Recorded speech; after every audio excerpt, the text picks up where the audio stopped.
All right, we're back. Tasty Crypto Show. I'm Dan Cecilia, and with me today is a very special guest, friend of the show, Brendan Teeven, better known as TEVO, co-host and producer of the Crypto 101 podcast and Crypto Market Commenter.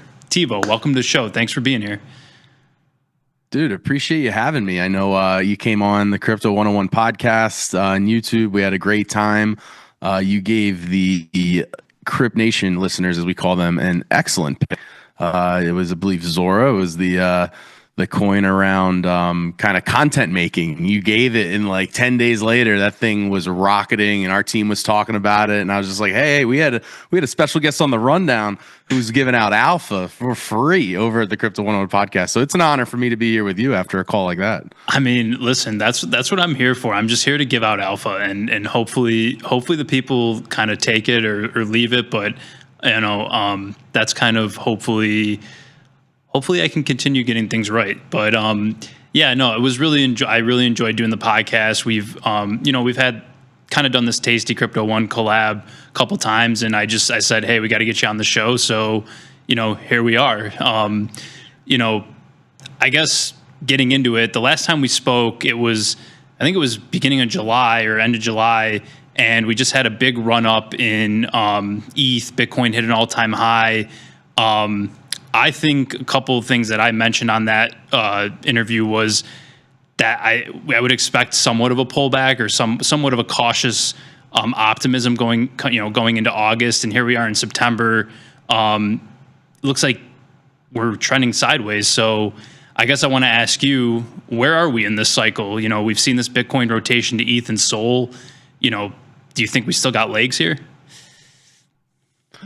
Yeah, I totally do. So basically, just to set the listeners straight, I am a commenter. I'm definitely one of the oddballs of crypto, if you will. Again, like you've heard, or for those who don't know, I kind of came from Barstool, so I have a lot more content experience. But also, my first job ever was at IBM. So I was introduced to Bitcoin back in 2016-17 when I worked at IBM. Ended up at Barstool, kind of went the content route, but always had kind of my hands on crypto, degenning into things, making a little money, losing a little money, making some more money, and all. Everybody knows the ups and downs of your intro to crypto.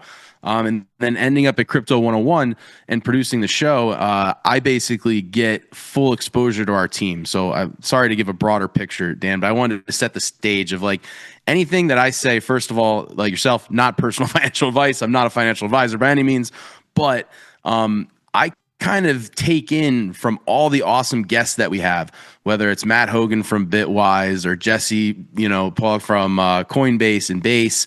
We've had on Canary Capital recently, Franklin Templeton recently. So I'm taking in all the experts of the space every week, along with our own team. So it's Bryce, Paul, Brendan Veeman, who's our technical analysis guy. Bryce runs the hedge fund. He's our big picture. He's our leader. We've got Rohit. We've got an analyst. He was from the Wharton School of Business. We've got meme coin guys. So I'm always interacting with so many awesome people that literally live in the trenches day by day. And I kind of get all this information plus the interviews parsed through. And then, I co-host and I spit out my own opinion. So with that said, what I'm really buying right now, Dan, what I'm really feeling is I am buying into this 4-year cycle is kind of gone, right? Everybody's kind of waiting for this big bust. The 4-year cycle's over. We had the run of Bitcoin, altcoins. Some have run, some haven't, depending on who you are and where you've been. And then eventually it's all gonna go kaput, and we're gonna go into this crypto winter that FTX threw us into so many years ago now. I'm not buying that. I'm buying into this kind of. I think it was Matt Hogan was the first one. Matt Hogan of Bitwise was the first one to kind of say this on the pod that the 4-year cycle is done. Not that we can't have a bear market, not that we can't have drawdowns, but this whole like 40 to 60, 70% correction in Bitcoin, I don't think that's going to happen anymore just because of all these ETFs, all this liquidity that's being unlocked. Ethereum's taking the narrative, which I know we're going to talk about, and moving everything on chain. So I'm super, call me a permabull. But if I'm up there with Tom Lee at the end of my run as a permabull, I'll be more than happy because that guy's been right for a decade now. So again, down for pullbacks, not believing in the 4-year cycle. I think we go up into the right continuously over the next 5 to 10 years, and I'm excited to be along for the ride. Yeah, for sure. No, I think it's a great perspective. And, I've noticed the market structure change a lot too since my time in the space. And, you mentioned Tom Lee, you mentioned Matt Hogan, great company to kind of be with and to follow.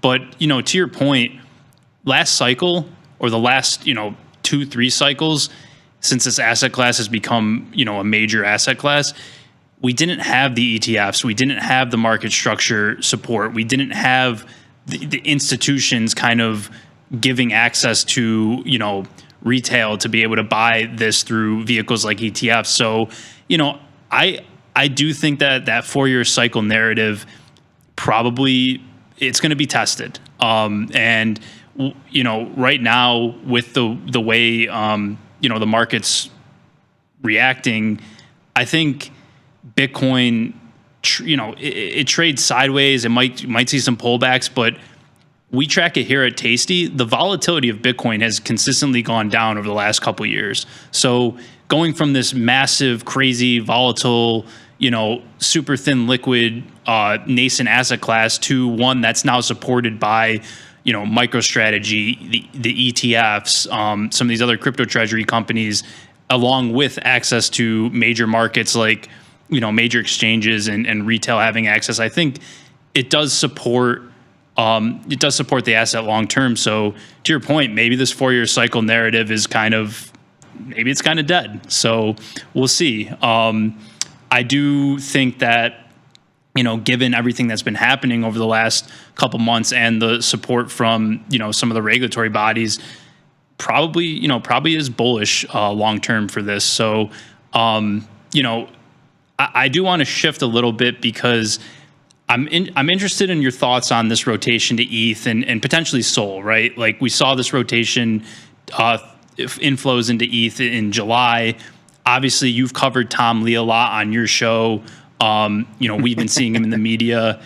I just want to hear your thoughts, because typically this is how the cycle works, right? Everybody gets rich in Bitcoin.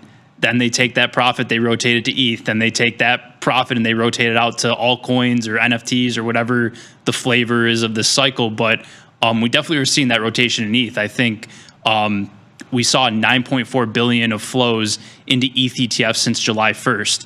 That's massively outpaced what we saw into Bitcoin. So just want to hear your thoughts there. Is ETH really going to 60,000 like Tom Lee's saying, or just what do you think there?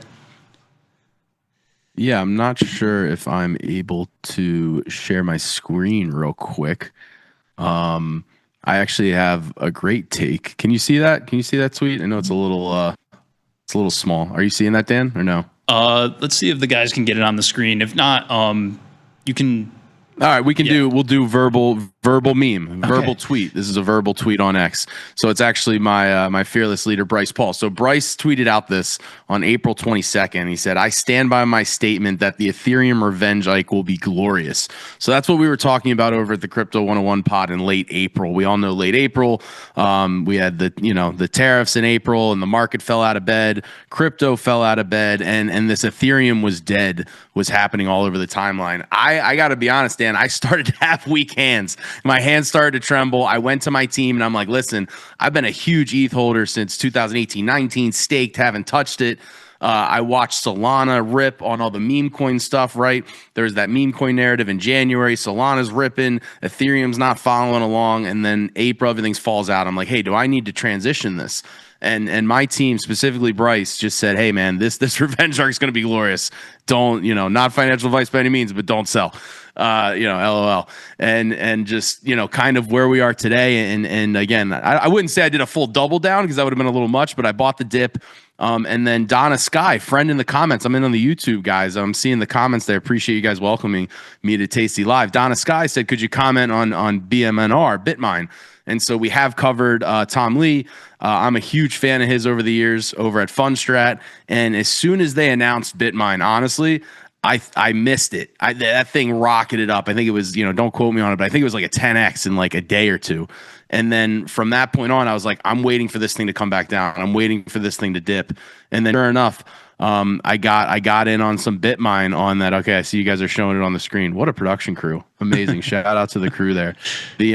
yeah, you can see kind of that dip from after that thing. I started building my position, and looking to add, because I'm a believer kind of in Tom Lee, but also the kind of that Ethereum treasury play is taking the narrative from the Bitcoin treasury play, right? Michael Saylor's the king of it. Now everybody has one. Right now it feels like SharpLink and Bitmine are the two kind of front runners, and more are coming. So you're getting that narrative. Now the narrative's back. Now ETH is the belle of the ball. It's the girl you want to take to prom. Just in April, it was dead and you wanted to get rid of it.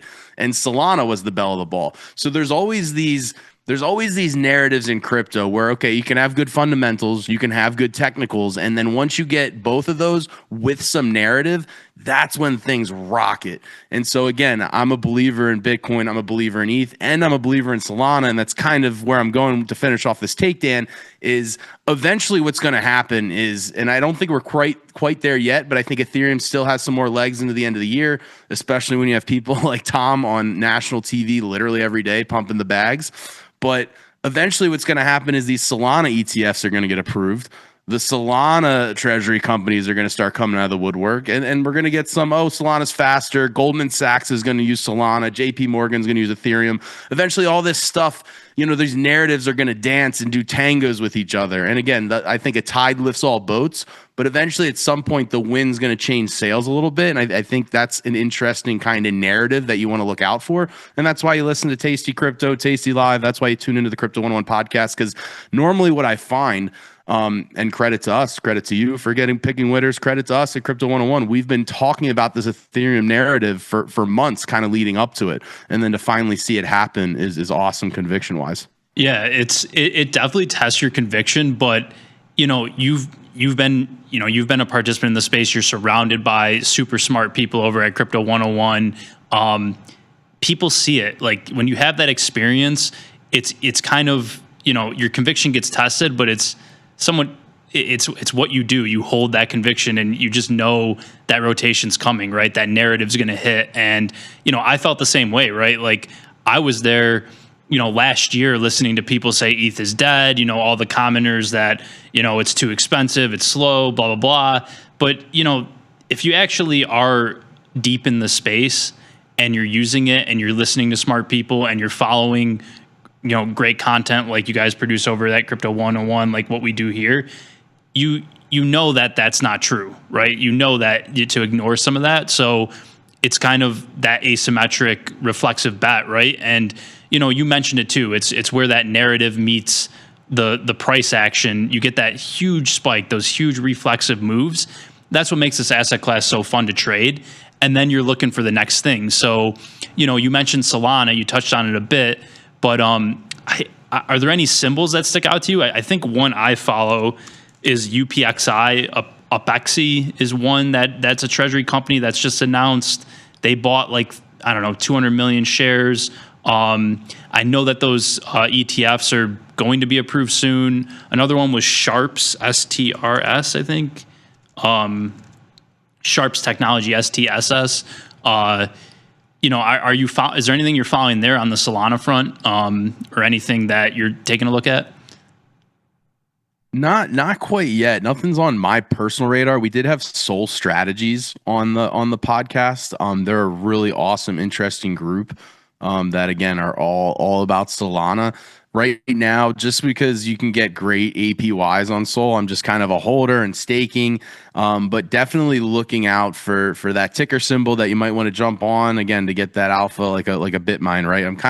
I'm sure there's some out there that you can get some early alpha on, but I think it's more, and again, in my opinion, you're kind of waiting to see if you can get some early alpha on who's going to partner with one of those tickers to really take it to the next level, right? Because Bitmine was just a Bitcoin mining company, 2 months ago, and now with a low market cap, and now this thing's trading. Did you see that stat, Dan? It was like it's a top 10 stock in volume, in the entire stock market right now. It's insane. Yeah, that is crazy. And like you said, when you got Tom Lee on every single major financial media network just pumping it, it's like, I don't know, man, this is kind of what I live for though with crypto. It's fun. I had it. Yeah. I was gonna say I had it when you had on. I had to apologize because I was like on this Tom Lee kick. We just have an official Tom Lee segment, like literally on the rundown. We literally just every day. It's like every episode. It's just a segment now. Tom Lee watch. Yeah, it's Tom Lee watch. You got to pull one quote. I mean, that guy's putting out so much content. It's unbelievable. Yeah, it's unbelievable. Yeah. Well, I want to shift a bit to just hit on some major news because I think it does sort of play into what we've been talking about with some of this rotation. World Liberty Financial launched on Labor Day, Monday, ticker WLFI. Ton of attention. Mainstream media obviously picked up on this. It launched and went down, so it kind of pulled back a little bit. I'm gonna bring up the chart here, but I guess it's not a good looking chart. Not a good looking chart. No, not at all. I was looking at, I was trying to do some research before this into kind of what it was because I wasn't deeply following it. I just know it was something people were talking about. But apparently, this token gives you governance over US dollar one, which is the stable coin that's launched by the Trump family. I was reading some news here that this WLFI World Liberty launch netted the family $5 billion in paper profits. But just want to hear your take on this, just briefly, if you have any thoughts on this or if you guys covered this at all. Yeah, I like that term, paper profits. Yeah, I've heard profits on paper. I don't think I've ever said that paper profits. I like that. That's smooth. No individual take on World Liberty Financial, to be quite honest. Obviously, high risk could have been high reward, maybe the other way if you bought in. My theories on this, and it's kind of, I think on the next segment you have teed up with kind of the more legislation side of things, where things are going right now. My take on the World Liberty Fi is, if we're playing hockey, you don't want to skate to where the puck is. You want to skate to where the puck's going. And just legislation-wise, and World Liberty Fi goes into this conversation again because, take your politic hat off. I'm not a politics guy. I'm a crypto guy. And so, we can kind of see where the puck's going. Again, the president of the United States, the most powerful country in the world, his family owns a crypto company. His family's involved in stable coins. His family's now involved in Polymarket. So where's the legislation going to go? It's going to go in favor of these assets to keep moving them forward. So, is World Liberty Fi coin a buy? Well, you got to dive into the tokenomics. You got to do your own research, and you got to, figure out what the upside to that specific project is. But as a whole, in this space, I mean, I don't want to speak for you, Dan. I just think we couldn't be in a better area to keep making content, to keep educating, to keep investing, to keep doing our research, because kind of like I opened up with Bitcoin is I think it's up and to the right because the runway is clear with legislation for the next 3 years. Yeah, for sure. And you touched on it too. Like, I think, obviously the president and his family launching a token and a stable coin is supports the industry. But also you had the CFTC and SEC announce a statement to support U.S. exchanges to offer spot crypto products, including margin and leverage products, and futures, perps, and the like, derivatives. I think like this goes hand in hand with the fact that this administration's supportive. We have regulatory bodies on board. All of this I think bodes well for the industry. What we're doing, it supports kind of this narrative. So, I mean, I just generally think a lot of this coming out right now is, to your point, like maybe the 4-year cycle is over, right? Like we haven't seen this before in past cycles. So, I don't know if you saw that statement from the CFTC and SEC, but that was pretty big, I think.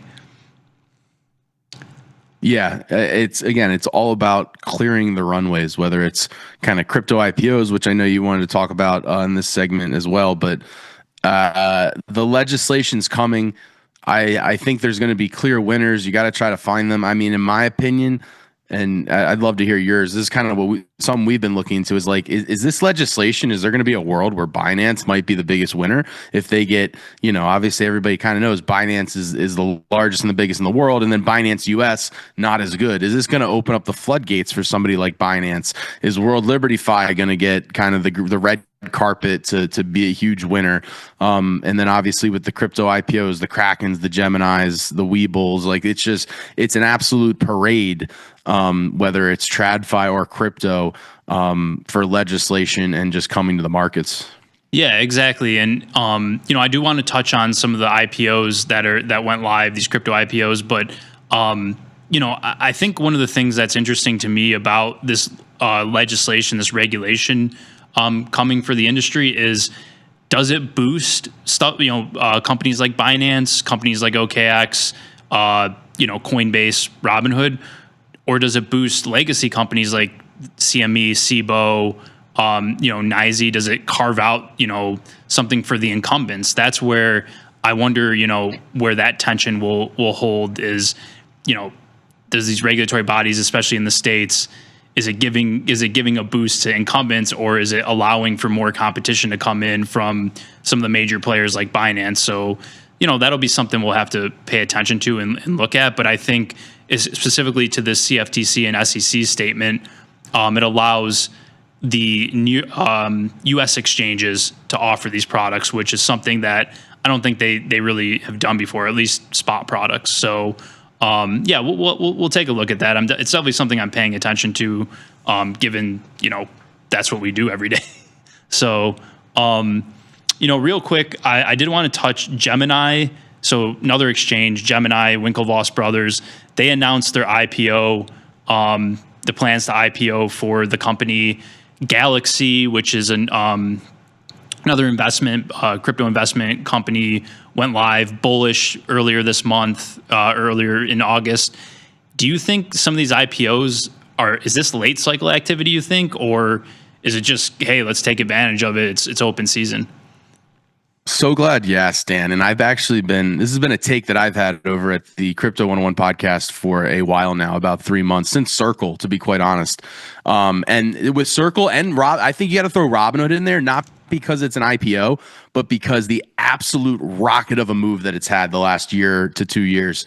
I've been touting that everybody's been, and there have been altcoins there's been winners for sure, but this whole when's altcoin season? Altcoin season's not coming. Altcoins are dead. I'm like, guys, altcoin season's happening. It's just happening in the traditional finance market with these IPOs and with Robinhood and with Coinbase. It's like, again, there comes back to that regulatory kind of holdback for a lot of these massive funds where they can't necessarily go play with client money on a DEX and on Coinbase even, until this stuff gets regulated and there's time where these assets kind of get evaluated before they can really dive in. That's why you're seeing tons of flows into Bitcoin ETFs, ETH ETFs, because that's, what's approved, not necessarily, when these altcoin ETFs get approved, which they will, in my opinion, in the next year, but it's still going to take time for them to get evaluated so these giants can start piling money into them. They can't log on to Coinbase. They can't log on to Uniswap, and PancakeSwap and just dive in and start buying stuff. So you're waiting for altcoin season, and it's happening right before you in the IPO markets and with Robinhood. Again, in this industry, you always want to give a credit to me. I know I sent you that video. Like, one of my best calls ever on air was Robinhood. We interviewed Johan Kerbot years ago when he was named the GM of crypto.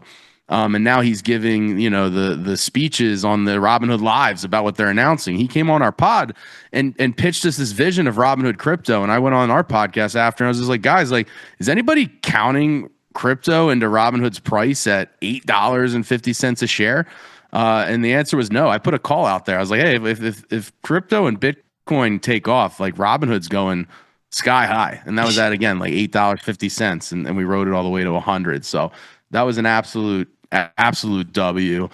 Took some wins, and as I told you before the show, I was running late because I'm closing on a house. So that's what you can do if you listen to Tasty Live and Crypto 101. Yeah. You can ride the fun. You can ride the fun wave with us. Not personal financial advice. Yeah, you can join us and educate. You can educate. You're gonna have to give credit to Vlad for that house you're closing on, huh? That's all Robinhood 100%. My whole team makes fun of me because I'm the Robinhood guy, and I love crypto and I love decentralized finance. I'm all in. Trust me, I'm all in. But I do have a soft spot for Robinhood. When you make some call options, some leaps on Robinhood at $10 a share, and you ride that wave, it's one hell of a ride. Yeah, no, that's an amazing feeling, amazing call as well. I mean, I think that's so interesting too, because I don't know if I mentioned this on when you had me on the podcast, but one of my best calls was a similar sort of setup where I was Coinbase. Coinbase was at like $30 in 2023 after the FTX blow up, and they, people were calling for the end of the industry, right? Crypto was going to be outlawed, and you just get those overreactions. And I'm sitting here looking at Coinbase. Brian Armstrong, the CEO, just all the investors, right? Like, I'm like, no, this is like the next JP Morgan, I thought to myself. So I put a call out in the Tasty Crypto Discord server. I don't know if anyone in the chat was in there, but I was buying Coinbase $30, $40, $50 back in 2023. And, lo and behold, it goes up to 300. So those opportunities are out there. And I think you just got to be paying attention. But yeah, amazing call. Amazing. And you got to educate. Like, again, this channel, Crypto 101, I keep saying it, but like, I only did that because we had them on the podcast, and I listened to him get interviewed by Bryson Brendan. It was a great interview. And I was like, I don't think I've ever heard anybody talk about Robinhood like this. Like, this is wild. This is the future. This is what we believe in. So you really got to consume content. You got to educate. And if you're listening to this, you're in the right place. Yeah, for sure. So we got a few minutes left. Any guests we have on, I do want to kind of get your price prediction. But before that, do you think we're getting an altcoin season? I just want to hear your take. Like, what would be the indication that altcoin season's coming? I think kind of building off what I just with the rant I went on with, IPOs and stuff. I think it's coming for the altcoin market. I know our team truly believes that. I also think there's opportunities kind of there where, like, you don't want to look past, not being in the moment, where there's really a ton of opportunities, or there has been. I think we're kind of in that cool off period now, and we're going to ramp up into Q4. So we had that. There's been tons of opportunities coming into the new year. Clearly with the tariff despair and the April bottom, there was tons of opportunities. I remember we had Syrup on for an interview on the podcast around April, and I heard their pitch for Syrup, and I was like, you know what, I like this, and went in on that, and that really rocketed up. So I like Syrup. I do think there will be a day where there's going to be those face ripping altcoins. I think it'll come. I don't know how to really tell you when and where that's going to be, because I think kind of to that narrative that Bitcoin led us for kind of the first half of the bull market and into the second half, where everybody, when's Ethereum coming? When are altcoins coming? I think you could have really big rallies in these blue chips, kind of to what we talked about at the beginning of the program with like Ethereum and Solana and Bitcoin, is like, because these ETFs are coming. So you're getting the ETFs, more liquidity. You're going to get these treasury companies for now Ethereum. I think there's going to be a ton for Solana, more liquidity. Of all of them for Bitcoin, more liquidity. And then once these ETFs are approved and there's time spent for these bigger, hedge funds and money managers to evaluate. Again, their rules don't allow them to really jump into these things until there's 3-6 months, maybe sometimes 8 to 12 months of price action. So, you gotta take into effect that there's a wave of liquidity coming for these blue chips first, which again is altcoins, and then that will obviously funnel down into the rest of the ecosystem. Yeah, for sure. I know we touched on it. I just, specific tickers or anything. We'll have to revisit this. Okay, yeah, I got two. I came with two. Okay, I'm a Pengu believer. Okay, Pudgy Penguin. Shout out to Joe and Brian. They're our meme coin. We call them Momentum Moneymakers. They're our meme coin guys. They've been on Pudgy Penguins forever. The NFC, literally. And then when Pengu came out, they said, hey, this is something we're really interested in. And then again, you'll see like late March and then into April, you see it under 10 cents. And they put out alerts to their community that, this is again, not personal financial advice, just educational and fun. This is an absolute hammer of a buy. So yeah, I was collecting Pengu under 10 cents. Super happy about that. I love Luca Nets. I think that guy is a visionary for just content creation, community building. He's taken what what a meme coin is just like a gambling casino, and he's turned it into a brand. Right. And he takes that stuff very, very personal. And I'm a huge fan. He's on my GOAT list to get an interview. So if anybody can get us a contact Luca Nets, we'd love to have him. So I'm a Pengu guy, and I do like Arrow. I think Aerodrome Finance, you're sticking around in the base, the base category, which is connected to Coinbase. That's kind of, the theory on that, right? You're sticking to the whales of the industry. And so, Aerodrome Finance has a tight connection to Base. Base is connected to Coinbase. Again, not a super deep analysis there, but I think you want to swim where the money is. And Coinbase clearly is a huge legendary whale in the space. Yeah, no, those are both great calls, great tickers. I wrote about Aerodrome for any of our listeners that follow or subscribe to the Tasty Crypto newsletter. I wrote about Aerodrome as one of my picks back in April. It was at 40 cents. And I actually had some jokes with some of the guys on the research desk at the office, and they're just like, I don't even know where to buy this thing. They're not crypto people, but I was trying to get them into it. And I was like, listen, man, this is anointed Coinbase stock, or Coinbase ticker. So just kind of, pay attention to it. And yeah, here it is at $1.17. So yeah, two tokens that I definitely, I think, dude, around that same time in, April, March, we had Aerodrome on the podcast, like same time you put that out. So again, I could go through, I gave the two examples. I like Syrup too. So like, you just get the alpha from the educational process, reading Dan's write-ups, listening to the Crypto 101 podcast. Like, we're bringing on people that we're interested in. So again, it's not everybody we come on is probably something that's right for, your capital, depending on how you do your, investment research and want to make your own decisions. But, it's all about education. Like, all the stuff that I do is based around consuming content, meeting people, interviewing people, and talking to my team over at Crypto 101, which we have a hell of a team. And you can't, I think we talked about this when me and you were on, you can't do this alone. Like, there's a lot of people in the trenches and they're, I just do this alone. I don't talk to anybody. I don't believe that. Everybody has a community. Everybody needs a group. And again, you are, as a trader, you are out there on your own, but like having that community and bouncing ideas off each other and consuming content together and sharing tweets, sharing podcasts, it's like, that's what makes this truly such a unique, fun space. And I think the more you do together and the more you have an awesome community, the more successful you're going to be. Yeah, for sure. I couldn't agree more. And, that's kind of how everybody learns, right? You just can't do this alone. You can't do this in a vacuum.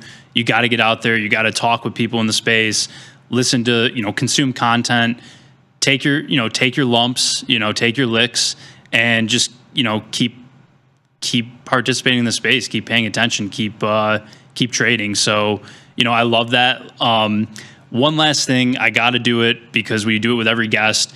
Can you give me your price predictions for Bitcoin, ETH, and Sol? Yeah. So we do this at the end of the year. Yep. Each year. And so mine literally was 169.